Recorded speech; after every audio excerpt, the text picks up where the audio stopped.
to my channel as always. My name is Brian, and I make my videos when I can, when my children allow me.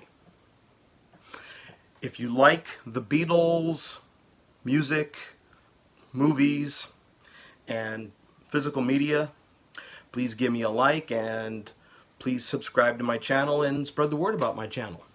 Alright, as I promised, today I would like to talk about the trailer to Peter Jackson's The Beatles Get Back. Yes. And after months of speculation, after a couple of years actually since they first announced this thing in 2019, is this going to be a rewriting of history? What is this going to be? We don't want a rewriting of history. Give us the original Let It Be film, blah, blah, blah, blah, blah. I have thoughts on the Let It Be film, and I'm going to do a movie review of it before The Beatles Get Back premieres on Disney+. And all this controversy too. It's going to be on Disney+. We thought it was going to be in the movie theaters. A lot of people don't know how Disney+ works. I am okay with streaming, but I still love physical. And I love going to a movie theater. But if I'm going to get 6 hours as opposed to 90 minutes, I'll take the 6 hours. And when this thing was first announced, when they first talked about this, somebody who's seen Ron Howard's 8 Days a Week, the touring years, and I actually watched it again couple months ago, and I think back when that thing came out, it was just exciting to see the Beatles on the big screen. But this, I said, this has to be done right. And I originally said 3 hours or 2:45. But this cannot be a 90-minute story. The original film of Let It Be is 86 minutes or 88, give or take a few minutes. So 6 hours, 2 hours each for 3 parts. I was excited. Now I understand the criticisms that were coming prior, but I'm not one to criticize something until I know what's going on. And the trailer gave us an idea. The trailer gave us more than an idea. The trailer gave us what I hope is what we're going to get. And what I wanted. A 3-dimensional portrayal of January 1969.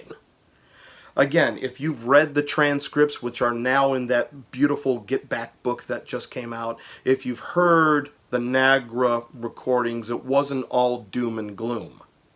It really wasn't. There were a lot of bad moments, and there were a lot of good moments.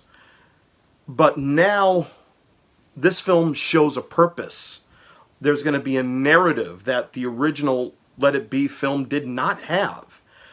In fact, I don't even know what the point was when you watch the Michael Lindsay Hogg film. And in fairness to Lindsay Hogg, and I'll delve further into this, his original cut, from what I heard, was about 3 hours long. But the Beatles had final cut over that. So, but getting back to this, it looks like all the Nagra recordings, all this dialogue that we've heard and read, we're finally going to see it. And I like the fact that there's a calendar that they show, that they were getting together to write new songs for an album and a live show. And they had on the calendar the dates the live shows were supposed to happen. And then they have the calendar where George quits. And you hear they don't shy away from the Beatles are going to break up because Yoko sat on an amp and things like that. But then you see the good vibes, especially when they move into the Apple studio. And it's a mixture of the good, the bad, and the frustration that I got from that trailer. But just in the end, at the end of the day, it's the four of them. So that trailer gave me goosebumps. The footage, I don't know what the restoration technique Peter Jackson used, because if you've seen his World War I documentary, They Shall Not Grow Old, it looks like that footage was just shot today, and it still doesn't look like a digital scrubbed clean deal. Same thing here. I mean, let it be. All that footage was shot on 16 millimeter with Airflex cameras, I believe, because I see some Aries in a couple shots, actually, and a lot of shots, actually. And eventually the movie was blown up to 35 millimeter. And it doesn't look grainy, but it doesn't look like it was not shot on film either. So, it doesn't look like they took a Brillo pad to the footage as you would normally see. I was able to make out Paul's Bassman sticker on his Hofner. Sometimes I could never make out that sticker. I mean, that's what I was able to see. And there's a little treat for us Beatle maniacs in the footage in the trailer. A little visitor from way back in the day came by the Apple Studios. Alan Williams. Now that opens up a whole other discussion there. Why was Alan Williams there?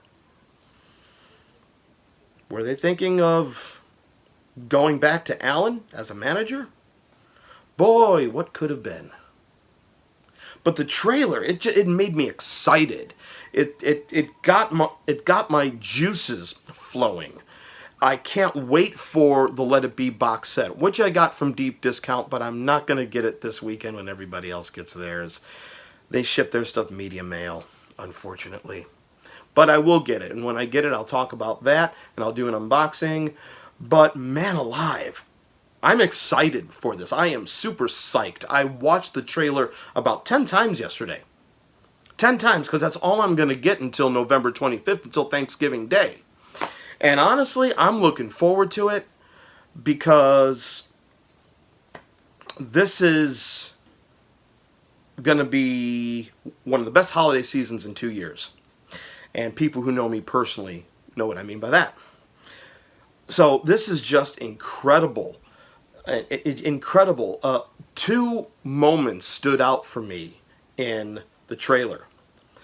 The brief shot of John and Ringo putting their arms around each other, which was not done in a joking way. It was, at least from what I saw, a loving way. They're both of them walking and putting their arms around each other.